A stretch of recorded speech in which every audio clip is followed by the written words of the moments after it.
We will be talking about use cases all the time here at SaugaTalks for sure, because this is the exact conversation that helps that software to move from the shelf to production, to hands of people, and to really benefiting customers as well as organizations themselves. Otherwise, as you're saying, all the spending on technology is just sitting there dead without finding this potential use case where business can see the benefit and can really flourish and grow. Intelligent automation initiative, don't you think? Yes, 100%. And actually, when you look at how people are nowadays selling tools, they sell tools through use cases and through the impact of those use cases.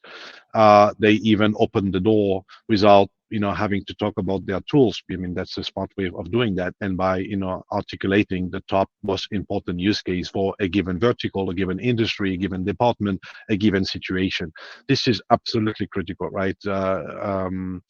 I think that those who will have the largest library of use cases will win, right? I think this is absolutely, paramount. It's really making a huge difference. So yes, use cases, technology agnostic use cases are, gold mine to people, 100%.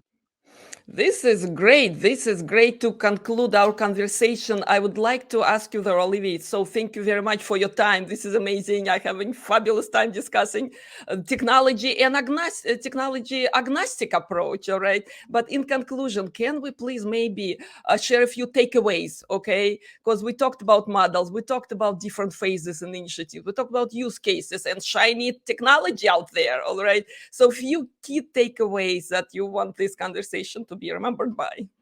Yes, thanks for that. So number one, again, this is really important, and if you guys can remember that, don't fall in love with the technology. Focus on the business impact and articulate the business impact before you go into any technology conversation.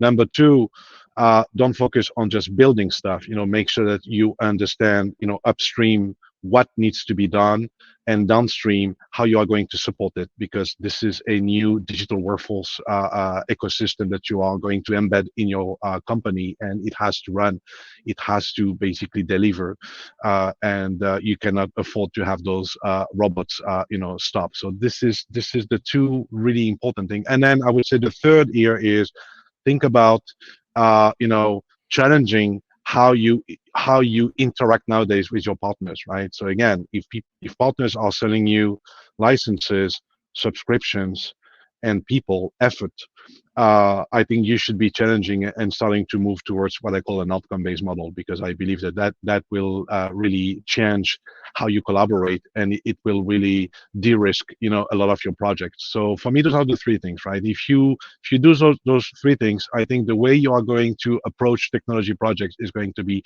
totally different. The level of return on investment is going to be totally different, and your capability to make your CFO smile is going to be also totally different. Beautiful. Thank you, Olivier, so very much for this talk today. I appreciate it. Thank you. Thank you.